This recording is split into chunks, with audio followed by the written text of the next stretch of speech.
Bukan hanya ketika beliau dalam keadaan hidup, sampai dalam keadaan sakaratul maut saja. Bahkan nanti di hari kemudian Rasulullah menjemput kita. Ketika anaknya yang dicintainya Fatimah Az-Zahra bertanya, "Wahai Rasulullah, nanti di hari kemudian di mana saya hendak mencari engkau ya Rasul? Di mana saya akan berjumpa dengan engkau ya Rasul?" Maka kata Rasulullah, "Cari saya di dalam surga. Kalau seandainya saya tidak menjumpaimu di dalam surga ya Rasul, di mana engkau berada? Cari saya di telaga Kausar, karena saya menunggu umatku sampai selesai. Saya tidak akan masuk surga sebelum semua umatku selesai. Saya tunggu mereka di telaga Kausar."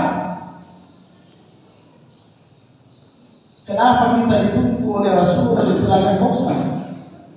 Karena Rasulullah tidak mau kita sengsara, saudara. Tidak mau kita menderita. Tidak mau kita apalagi masuk ke dalam neraka, mendapatkan azab dari Allah Subhanahu wa taala. Tidak diinginkan oleh baginda Rasulullah. Karena perjalanan kita sesudah dunia kiamat kubra luar biasa dahsyatnya. Kita akan dikumpulkan di padang mahsyar. Semua manusia diseret secara kasar untuk berjumpa dengan Allah yang maha bijaksana, yang maha adil.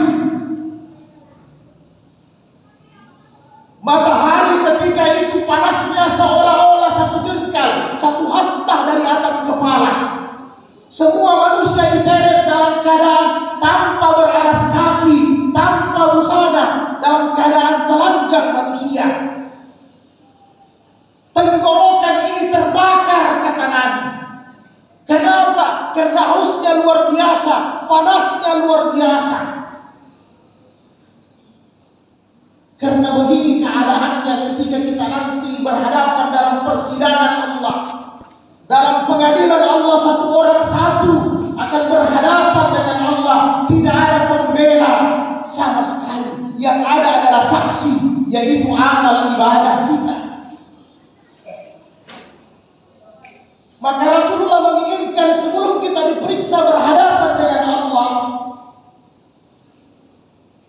Rasulullah bisa memberikan kita minuman dari telaga Kausar, saudara. Dan ini yang kita minta di dunia. Semoga kita semua bisa minum dari telaga Kausar dari tangannya Rasulullah Sallallahu Alaihi Wasallam. Karena siapa yang mendapatkan minuman dari telaga Kausar, insya Allah perjalanannya bagus. Hanya orang yang bisa mendapatkan itu luar biasa syaratnya. Sehingga kata Rasul dalam hadis sahih, ketika nanti saya memberi minum umatku, ada yang terlewatkan, ada yang tidak bisa menghampiri telaga Kausar. Sehingga kata Rasul, "Ya Rabbi, wahai Tuhanku, inna ummati," mereka itu adalah umatku, kenapa mereka terlewatkan dari telaga Kausar?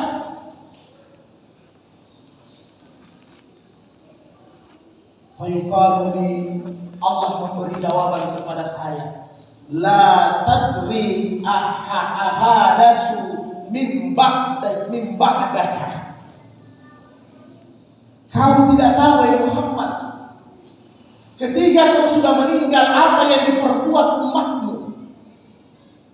Maka para ulama menjelaskan, inilah orang yang di dunia dia banyak berbuat maksiat, dia banyak melakukan kurafat, dia banyak melakukan kesyirikan, dia banyak melakukan kezaliman, dia banyak melakukan dosa, dia ingkar kepada nikmat Allah, dia tidak mau tunduk taat kepada Allah Subhanahu wa taala. Maka nanti di hari kemudian dia akan dilewatkan dari telaga Kausar. Padahal kata Rasul dalam hadis sahih Bukhari, "Man syariba minhu," barang siapa yang minum dari telaga nanti di Kausar, "yasma' ba'da abadah," dia tidak akan pernah kehausan selama-lamanya. Ini maksudnya Nabi. Kalau dia dapat memberikan umatnya minuman dari telaga Kausar, supaya nanti kita dalam antrian persidangan dengan Allah, jumlah manusia puluhan miliar, kita tidak huru hara, kita tidak kehausan, saudaraku yang berbahagia. Karena bisa kita bayangkan berapa lama nanti kita dalam persidangan Allah. Semua ditanya tanpa terkecuali. Maka kata Nabi, walaupun minuman yang kalian minum, satu teguk air, satu suap makanan, semua akan diminta pertanggungjawabannya oleh Allah nanti di hari kemudian. Tidak ada yang terlewatkan, tidak ada manipulasi, tidak ada bohong, semua terbuka, sebut selebar-lebarnya. Berapa lama kita harus menunggu? Inilah yang dipikirkan Rasulullah SAW agar kita dapat minum dari telaga Kausar. Maka saudara-saudaraku sidang Jumat yang dimuliakan Allah, begitu cinta Rasulullah kepada kita sekalian, begitu sayang Rasulullah kepada kita sekalian. Kira-kira apa timbal baliknya untuk Rasulullah? Apa yang harus kita buat? Rasul begitu cinta, begitu sayang kepada kita. Sayangnya tanpa ujung, tanpa batas cintanya Nabi. Tidak bisa diukur, tidak ada nilainya. Itulah cinta Nabi kepada kita sekalian. Maka mudah-mudahan kita bersama Rasulullah nanti di yaumil qiyamah. Ketika Rasulullah meninggal, seluruh alam ini merasa sedih. Seluruh alam merasa sedih. Bahkan dalam riwayat yang sahih, mimbar dan tongkatnya Nabi yang dipakai berkhutbah gemetar bergoyang ketika Rasulullah meninggal. Kenapa? Karena dia juga merasa sedih. Rasulullah telah tiada.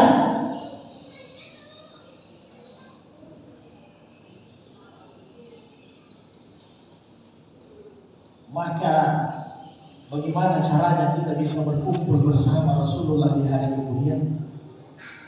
Man ahya sunnati faqad ahabbani wa man ahabbani kana ma'i fil jannah. Siapa yang menghidupkan sunnahku, ajaranku dengan bagus, maka dia yang mencintai saya.